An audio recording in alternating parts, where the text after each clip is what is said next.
जय श्री राम। रानी कुशवाहा का हाथ जोड़कर प्रणाम सबको। मैं आ गई आपके सामने सुंदरकांड का पाठ लेके अर्थ सहित। मैं जो पांच की चौपाइयां दोहे की चौपाइयां जो डाल रही थी वो समाप्त हो गई है, संपूर्ण हो गई हमारी सुंदरकांड। अब अर्थ सहित, उसमें अर्थ नहीं पढ़ा जा रहा था, अब अर्थ सहित आप सबको मैं सुनाऊंगी। मेरे सारे प्रियजनों, बुजुर्ग लोग, बहन भाई, मेरे प्यारे सारे सभी लोग, इसे ध्यान से सुनिएगा और इसके अर्थ को सुनिएगा, जिससे कि हमें पता चलेगा कि सुंदरकांड पाठ में क्या है। ये सुंदरकांड का पाठ पढ़ने से, सुनने से हमें बहुत फल प्राप्त होता है, बहुत फल प्राप्त होता है।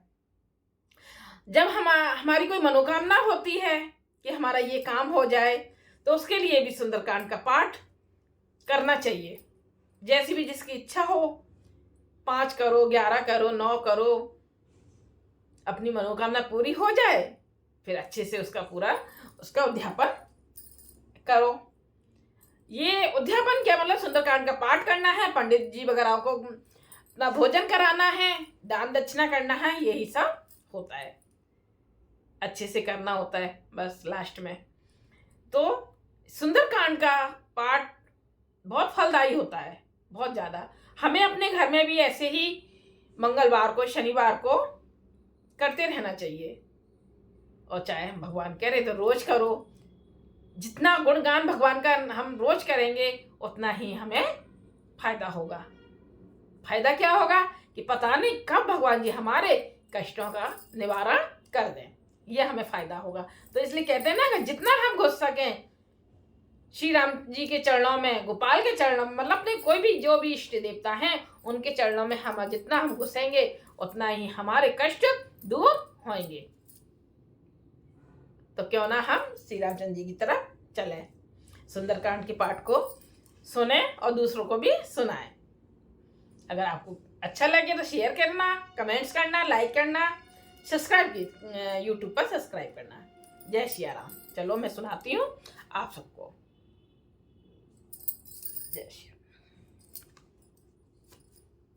जय श्री गणेशाय नमः। जय हो हनुमान जी की जय हो। मेरे सारे भगवान जी को प्रणाम। जय। आज्ञा दीजिए। जय श्री रामचंद्र जी की जय हो। शांति शाश्वत प्रिय मनंग निर्माण शांति प्रदम ब्रह्मा शंभु फणेन्द्र शेभि मनीषम वेदांत वेदम विभुम रामांख्य जगदीश्वरम सुरु गुरु माया मनीषम हरिम वंदे करुणांकरम रघुवरम भूपाल चूड़ामणिम। शांत अर्थ इसका, शांत, सनातन, अप्रमेय, प्रमाणों से परे, निष्पाप, मोक्ष रूप, परम शांति देने वाले ब्रह्मा, शंभु और शेष जी से निरंतर सेवित, वेदांत के द्वारा जानने योग्य, सर्वव्यापक, देवताओं में सबसे बड़े, माया से मनुष्य रूप में दिखने वाले, समस्त पापों को हरने वाले, करुणा की खान, रघुकुल में श्रेष्ठ तथा राजाओं के शिरोमणि राम कहलाने वाले जगदीश्वर की मैं वंदना करता हूं। ऐसा ये दोहे का श्लोक के अर्थ है। इस श्लोक का अर्थ है, नान्या स्पृहा रघुपते हृदय दिए संत बदाम इच्छा भगवान खिलांत आत्मा भक्ति प्रेक्ष रघुपुडम निर्वरा में कामादि दोष रहित कुरु मानस च। हे रघुनाथ जी, मैं सत्य कहता हूं और फिर आप सबके अंतरात्मा ही हैं। सब जानते ही हैं कि मेरे हृदय में दूसरी कोई इच्छा नहीं है। हे रघुकुल श्रेष्ठ, मुझे अपने निर्भरा पूर्ण भक्ति दीजिए और मेरे मन को काम आदि दोषों से रहित कीजिए। ये श्लोक का अर्थ। अतुलित बलधाम हेमशैलामुधे धनुज वन कृशानुम ज्ञान नाम गृण गण्यम सकल गुण निधानम बानराम धीशम रघुपति प्रिय भक्तम बात जात नमाम। ये श्लोक, इसका अर्थ, अतुल बल के धाम, सोने के पर्वत, सुमेरु के समान कांति युक्त शरीर वाले दैत्य रूपी वन को ध्वंस करने के लिए अग्नि रूप ज्ञानियों में अग्रगण्य, संपूर्ण गुणों के निधान, वारणों के स्वामी श्री रघुनाथ जी के प्रिय भक्त पवन पुत्र श्री हनुमान जी को मैं प्रणाम करता हूँ। ये श्लोक का अर्थ था। चलें अब चौपाई की तरफ। जय श्री राम। बहुत आनंद आएगा। आनंद के साथ में हम इस सुंदरकांड के पाठ को सुनेंगे अर्थ सहित। जामवंती के बचन सुहाए, सोने हनुमंत हृदय अति भाई, तब लगी मोहि परिखेउ तुम भाई, सही दुख कंद मूल फल खाई। जामवंत के सुंदर वचन सुनकर हनुमान जी के हृदय को बहुत ही भाई मतलब अच्छे लगे। वे बोले, हे भाई, तुम लोग दुख सहकर कंद मूल फल खाकर तब तक मेरी राह देखना। जब लगी आवो सीत ही देखी, होय काज मोय हरस विशेषी, यह कही नाई समिने कहूँ माथा, चले हर सिंह धरे रघुनाथा। जब तक मैं सीता जी को देखकर लौट ना आऊं, काम अवश्य होगा। जब तक मैं सीता जी को देखकर देखकर लौट ना आऊं, काम अवश्य होगा, क्योंकि मुझे बहुत ही हर्ष हो रहा है, मतलब अंदर से मुझे बहुत खुशी हो रही है, बहुत मतलब मैं देखकर ही लौट के आऊंगा, ऐसे बोल रहे हैं। यह कहकर और सबको मस्तक नवाकर तथा हृदय में श्री रघुनाथ जी को धारण करके हनुमान जी हर्षित होकर चले, यानी कि काफी उम्मीद लेके और खुश होकर चले हैं।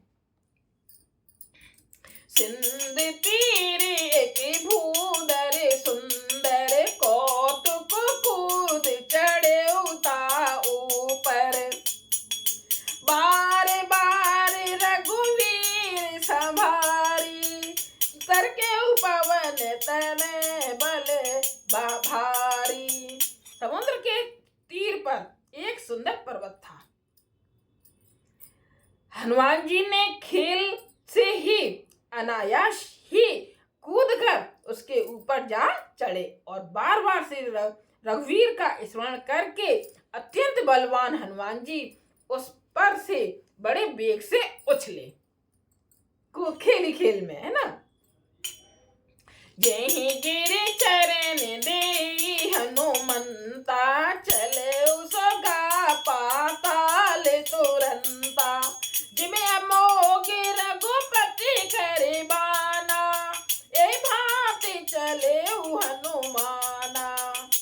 जिस पर्वत पर हनुमान जी पैर रखकर चले और जिस पर से वे उछले, वह तुरंत ही पाताल में धंस गया। जिस पर कूदे थे और जिस पर उन्होंने जिस पर्वत से दूसरे पर्वत मतलब कूदे थे, उछले थे, वो पाताल में ही धंस गए, मतलब घुस गए। और जैसे श्री रघुनाथ जी का अमोघ बाण चलता, उसी तरह हनुमान जी चले। जिस तरीके से श्री रघुनाथ जी का, राम जी का बाण चलता, उसी तरीके से, उसी चाल से हनुमान जी चले हैं। जल निधि रघुपति दूत विचारी, ते में नाथ होए श्रमहारी। समुद्र ने उन्हें श्री रघुनाथ जी का दूत समझकर मैनाक पर्वत से कहा। किससे कहा? मैनाक पर्वत से कहा है कि मैनाक, तू इनकी थकावट दूर करने वाला हो, अर्थात अपने ऊपर इन्हें विश्राम दे। ये बोला है मैनाक पर्वत से। सुंदरकांड जब हम बस ऐसे ही लगातार पढ़ते चले जाते हैं, हाँ, हमें ये तो पता है कि सुंदरकांड का मतलब, सुंदरकांड पढ़ने से हमें फल मिलता है, हमें आशीर्वाद मिलता है भगवान जी की, और हम पे मतलब कृपा होती है, ये हम सब जानते हैं। लेकिन जब एक एक शब्द के है ना, चौपाई के दोहे के एक एक शब्द के जब हम अर्थ पढ़ते हैं तब पता चलता है कि इसका ये अर्थ है। हम लोग इतने ज्ञानी तो है नहीं है कि हर अर्थ को हम कर लें, है ना, वो जान लें कि हाँ ये अर्थ है, ये अर्थ है, ये फटाफट से बस हम तो बस लेके तुरंत पढ़ते चले जाते हैं, बराबर बराबर बराबर पढ़ते चले जाते हैं। जब हम एक एक शब्द को अर्थ लेके सुनते हैं तब पता चलता है कि हाँ इसका अर्थ ये है। और कितना आनंद, जब हम अर्थ समझ लेते हैं तो आनंद और कुछ और ही आनंद बढ़ जाता है, उसमें बहुत आनंद बढ़ जाता है। तो अर्थ सहित बहुत अच्छा लगता है। दोहा, हनुमान ते परे साकर पुन कीने प्रणाम, राम काज कीने बिनु मोह कहा विश्राम। हनुमान जी ने उसे हृदय में छू दिया और फिर प्रणाम करके कहा, भाई श्री रामचंद्र जी का काम किए बिना मुझे विश्राम कहाँ। हनुमान जी बोल रहे हैं पहले मुझे रघुनाथ जी का काम करने दो, मुझे मतलब विश्राम मेरे लिए बेकार की सब चीजें हैं, विश्राम नहीं मुझे करना है। जाते पवन सुत देवन देखा, जाने कहूँ बल बोध विशेषा, सुरसाना में अहिने के माता, पटने आई कही ते बाता। देवताओं ने पवन पुत्र हनुमान जी को जाते हुए देखा। किसने देखा? देवताओं ने। उनकी विशेष बल बुद्धि को जानने के लिए परीक्षा उन्होंने सुरसा नामक सर्पों की माता को भेजा। उन्होंने सुरसा नामक सर्पों की माता को भेजा। उसने आकर हनुमान जी से ये बात कही। क्या कही? आज सुर ने मोहि दीन आहारा, सुनत बचन के पवन कुमारा, राम काज करे फिर में आवो, सीता कई सुदे फिर वो ही सुनावो। आज देवताओं ने मुझे भोजन दिया है ना, हनुमान जी से यह बात कही। क्या कही? आज देवताओं ने मुझे भोजन दिया है।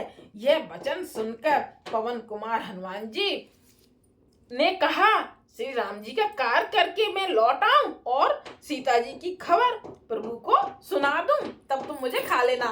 देखा था ना वो जब सीरियल रामायण आता, वो आते हैं जब आता था सीरियल, तो उसमें ना एक बहुत बड़ी राक्षसनी जो आई थी ना, वो ही ना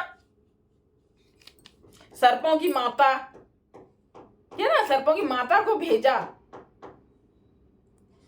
कि आज देवताओं ने मुझे भोजन दिया है। यह वचन सुनकर पवन कुमार हनुमान जी ने कहा, श्री राम जी का कार्य करके मैं लौट आऊं और सीता जी का खबर प्रभु को, सीता जी की खबर मैं प्रभु जी को सुना दूं। ऐसे तो वो कौन थी? वो सर्पों की माँ थी, माता।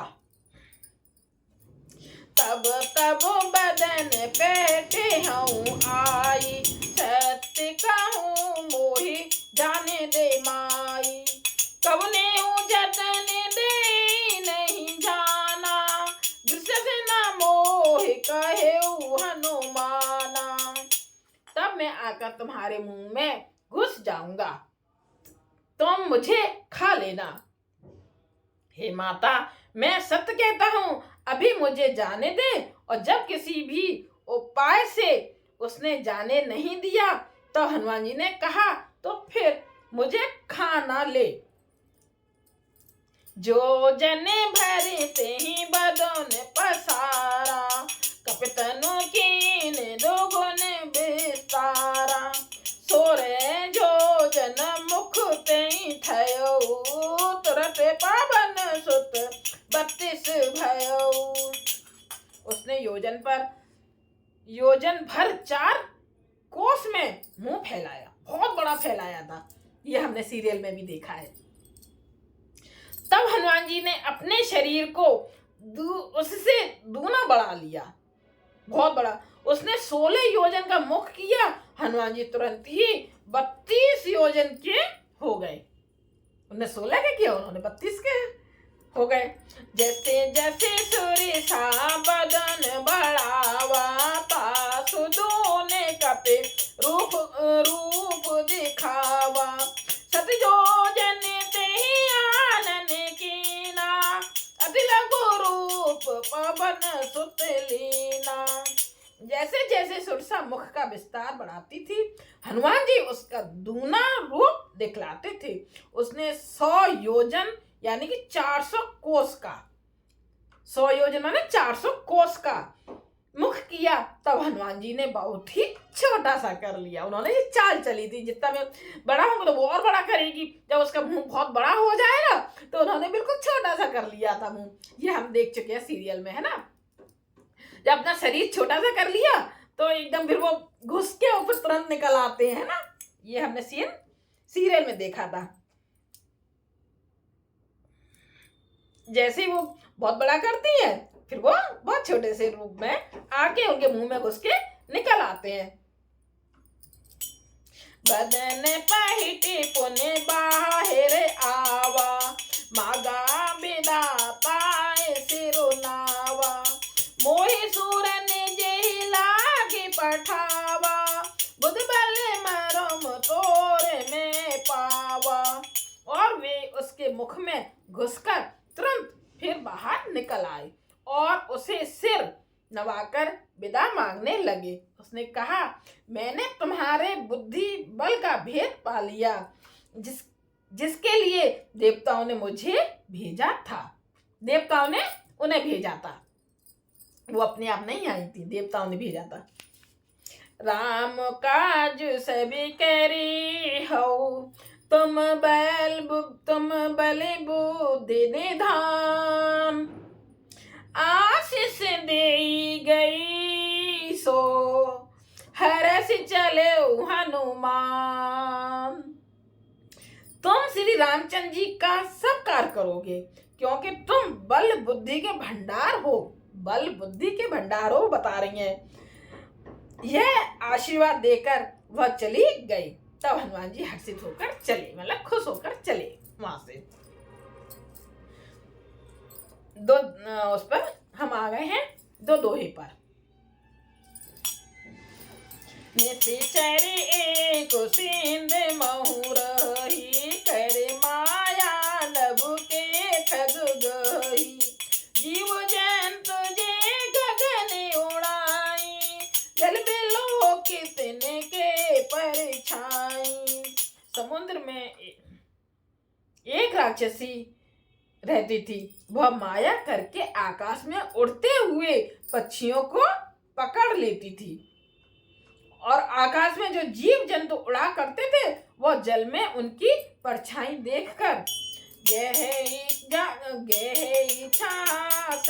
सो न उड़ाई विधि सदा गगन चर खाई। सोई चले हनुमान कहे कीना तासु कपट कपे तुरत ही चीना।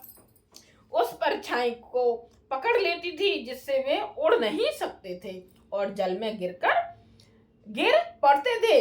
इस प्रकार वह सदा आकाश में उड़ने वाले जीवों को खाया करती थी। उसने वही छल हनुमान जी के साथ किया है ना। हनुमान जी ने तुरंत ही उसको कपट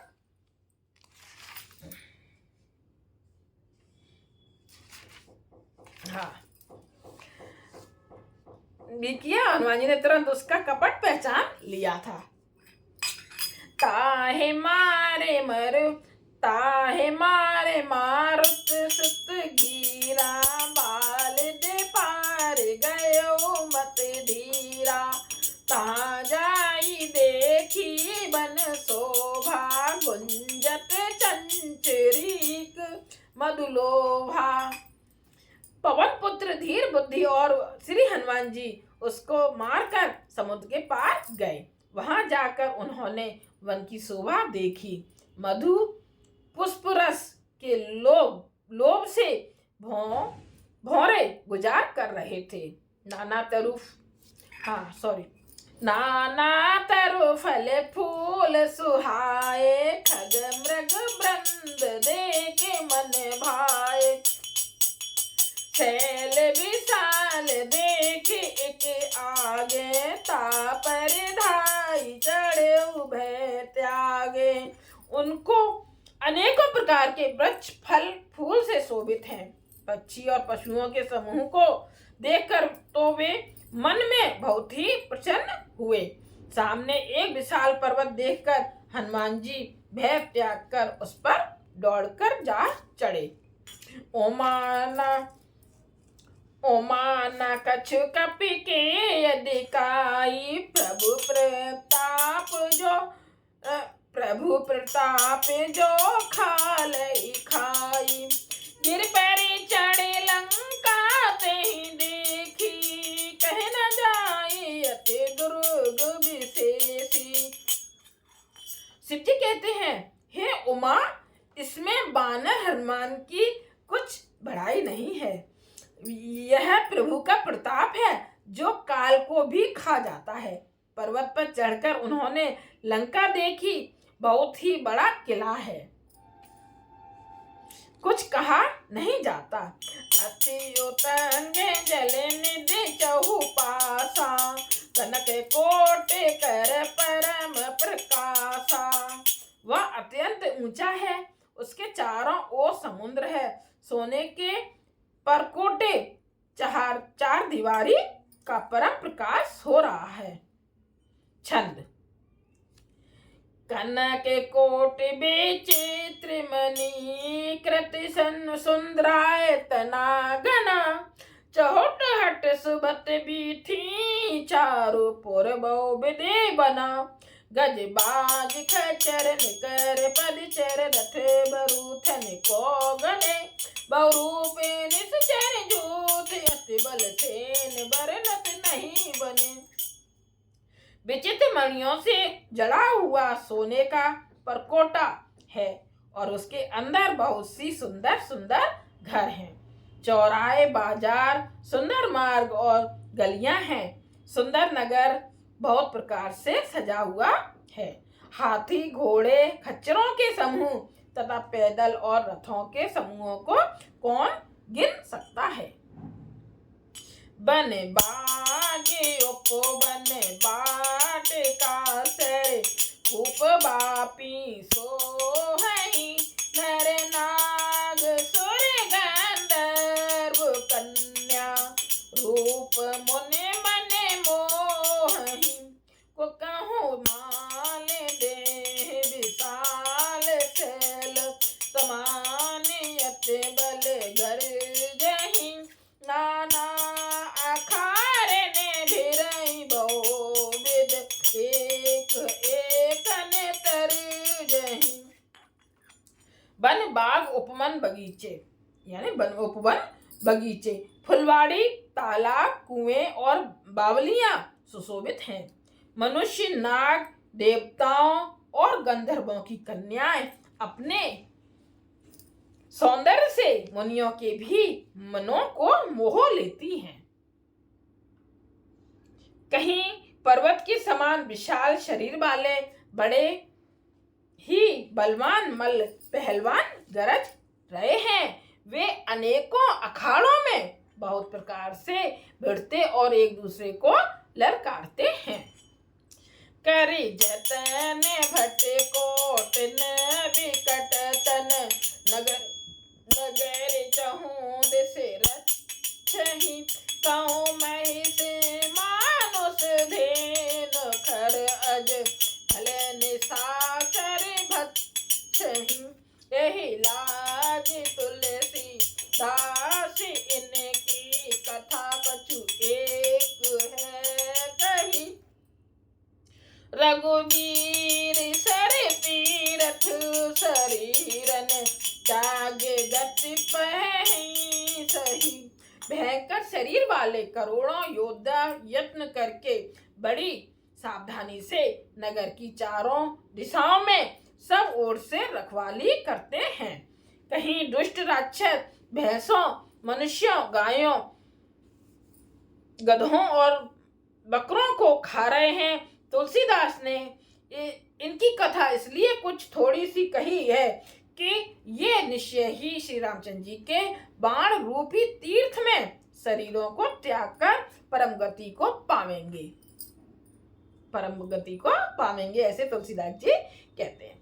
पुर रखवारे देख भौ कपि मन कीन विचार, अति लघु रूप धरो निस नगर करो पैसार।